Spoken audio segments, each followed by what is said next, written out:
You did the work, someone else got the credit. No one insulted you, no rule was broken, no email was sent. And that's exactly why it keeps happening. Nothing technically happened. And nothing technically happened is the most expensive sentence in your career. What beats most people at work is not talent, it's invisible strategy. The kind that never shows up in a performance review, but decides who gets promoted and who gets managed out. The person beating you didn't invent these moves. They learned them from a tradition older than your company, older than the org chart, older than the office itself. 500 years ago, Machiavelli watched courts collapse, not from armies, but from the person standing 2 steps behind the throne, the advisor, the secretary, the one who never needed a title. He wasn't writing about offices, but his analysis of power, ministers, and information flow maps onto modern hierarchies with disturbing accuracy. In the next 20 minutes, you will see 6 tactics used to erase, confuse, and isolate competent people at work, and the countermove for each one.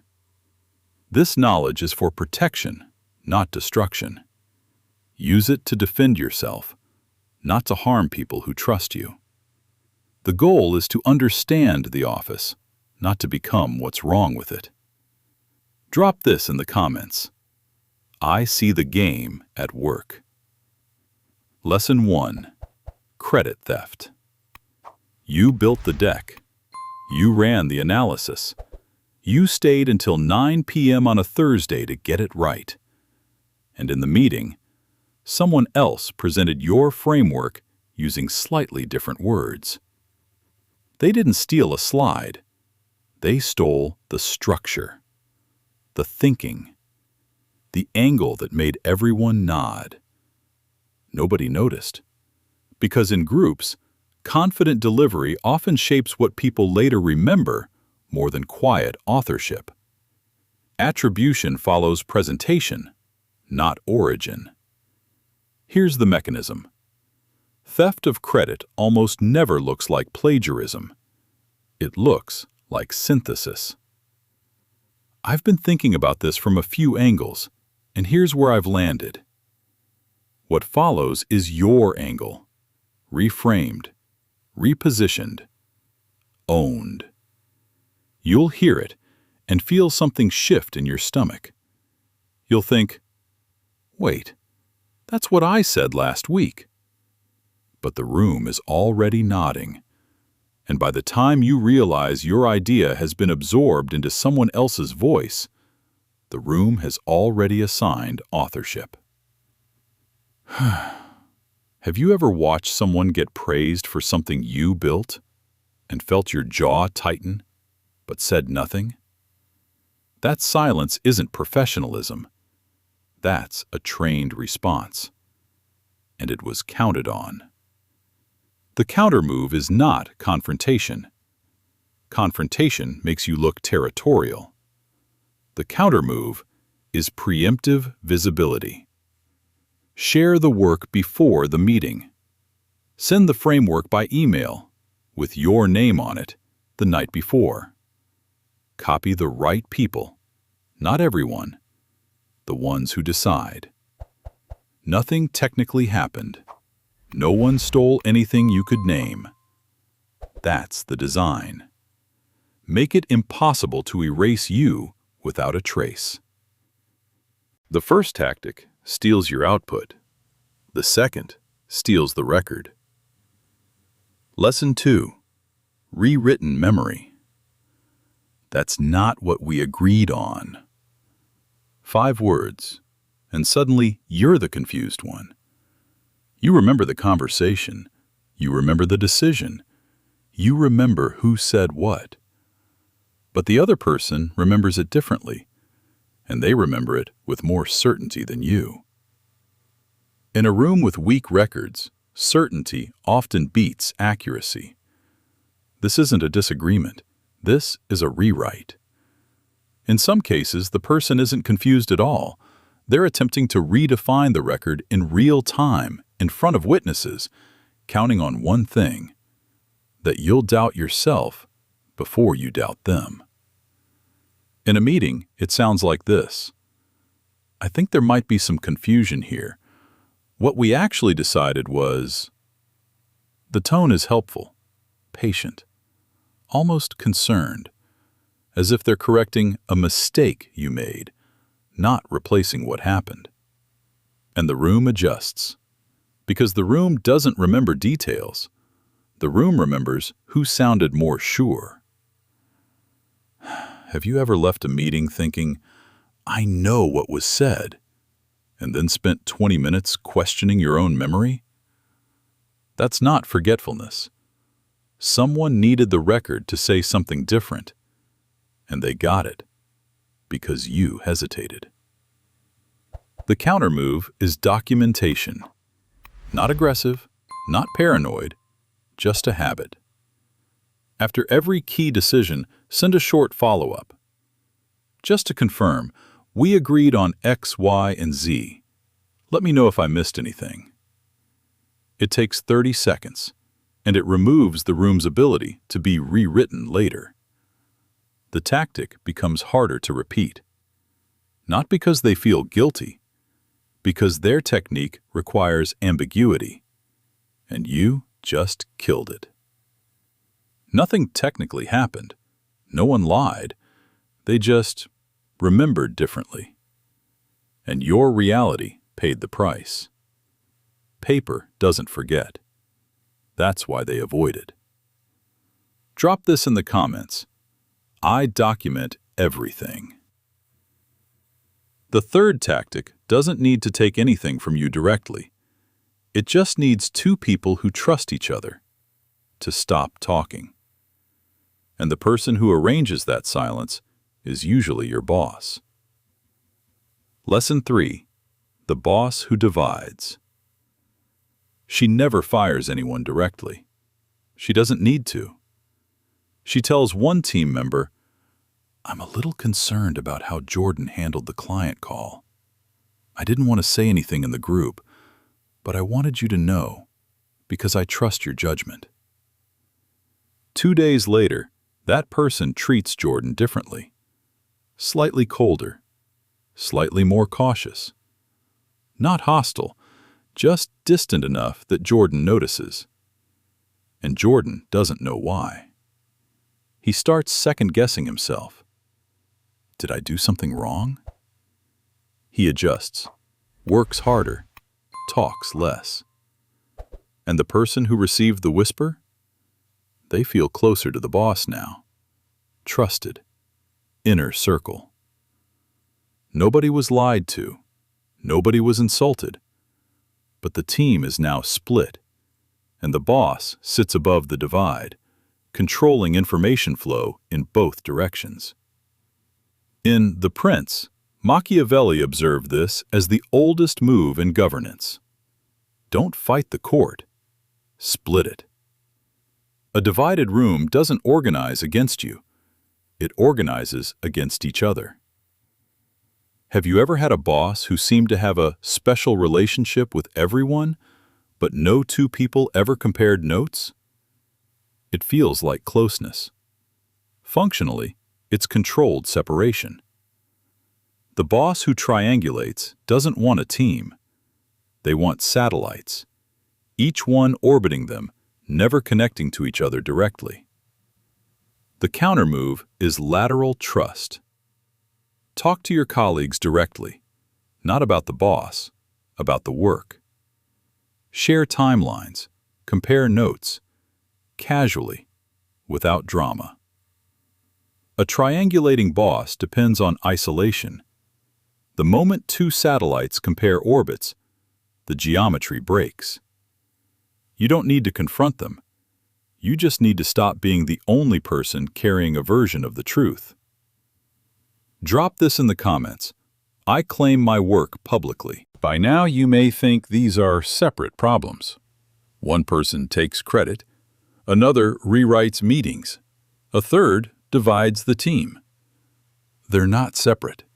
They all depend on the same condition, that your version stays private, while theirs becomes social.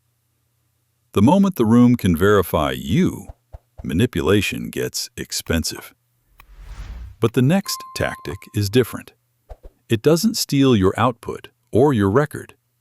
It steals your time by weaponizing the one thing you can't turn off. Lesson 4. Strategic incompetence. He's not bad at his job. He's bad at the parts he doesn't want to do. The report comes back late, with errors, formatting wrong, numbers slightly off. And you, because you care about the work, fix it. Because it's faster than explaining. Because the deadline is tomorrow. Because you'll lose sleep over a messy deliverable, and he won't. And that's the weapon. Your standards. Strategic incompetence is not laziness. Laziness is visible and accountable. This is targeted failure, designed to transfer work through the gap between your standards and theirs. The person doing this never fails at the things they care about. Their own presentations are polished. Their visible work is clean. The incompetence is surgical, aimed precisely at the tasks they want you to absorb. Have you ever fixed someone's work for the third time and realized they never actually tried? That's not a favor you're doing. That's unpaid labor hidden inside your own integrity. The countermove is strategic return. Don't fix it. Send it back. Every time. With specific notes. Page 3 has formatting issues. Numbers on row 7 don't match the source. Please revise and resend. It takes longer the first week, but it does something critical. It makes the failure theirs again. The person doing this will resist. They'll seem confused. They'll express surprise. Oh, I didn't realize you needed it in that format. Sometimes they know exactly what they're doing. Sometimes they've simply learned that your standards will absorb the cost. Either way, the fix is the same. In The Prince, Machiavelli observed that the person who carries obligations others have quietly transferred ends up holding the system together and getting none of the credit for it. No one asked you to fix anything. You just did. And they just let you. The fifth tactic is the one you won't recognize when it hits, because it arrives as a compliment. Lesson 5. The compliment that cuts. Honestly, I'm impressed.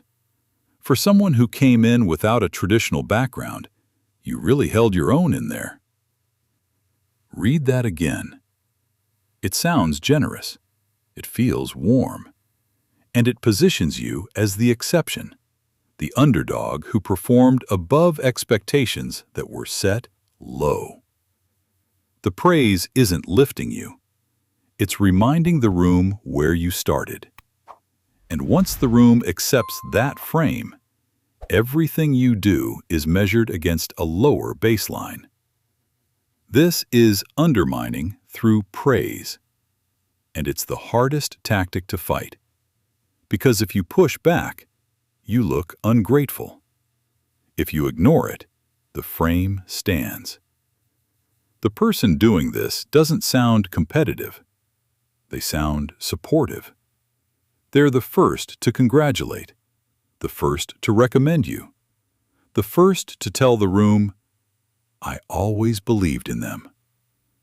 And every single time, the subtext is, they needed believing in.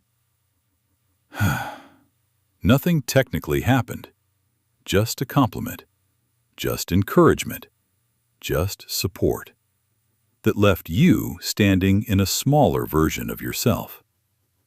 Have you ever received a compliment at work that left you feeling smaller, and you couldn't explain why? That's not sensitivity. That's precision. The compliment was designed to land exactly like that. The countermove is reframing. Not anger, not confrontation, just a calm redirect. Thanks. The analysis was straightforward. Strong data speaks for itself. What you just did, you removed the personal story and replaced it with the work. The room now hears competence, not a backstory about overcoming odds. Don't thank them for believing in you. Thank the quality of the work. Let it speak without a narrator. You've now seen 5 moves. 5 different ways the same result is engineered. Your credit gone. Your memory questioned. Your peers distant. Your standards weaponized. Your confidence shrunk by a compliment. Every single one of these tactics runs on one assumption: that you are alone, that no one else saw what you saw, that no one will confirm what you remember. In many political workplaces, that's how the system reproduces itself. And that's where the final countermove lives. Lesson 6. The Alliance Move. Machiavelli's most quoted chapters are about deception and force. The chapter almost no one cites is the one about choosing advisors, about building the kind of trust that makes you impossible to isolate. Not alliances of convenience, not office friendships. Something harder to build and harder to break. In every organization, 3 people matter more than their title suggests. The person who controls information flow. You've pitched something, asked for something, and gotten silence. Not rejection, silence. The gatekeeper didn't say no, they just didn't open the door. The person with the longest memory. A woman has been at a company for 12 years. She doesn't manage anyone. She doesn't speak in board meetings. But when a new VP arrives with a bold reorganization plan, she tells him over lunch, "They tried this in 2019. 2 directors left." The VP changes his plan overnight. Not because she told him to, because she gave him what wasn't on any org chart. The unwritten rules that actually run the system. The person who speaks last in meetings, and everyone adjusts when they do. One person who vouches for your work. One person who confirms your version of events. One person who's been there long enough to remember what actually happened. 3 people like that, and all 5 tactics become weaker, more visible, and more expensive to use. Credit theft dies when 2 people vouch for the origin. Memory rewrites fail when 3 people share the same follow-up email. Triangulation collapses when satellites talk.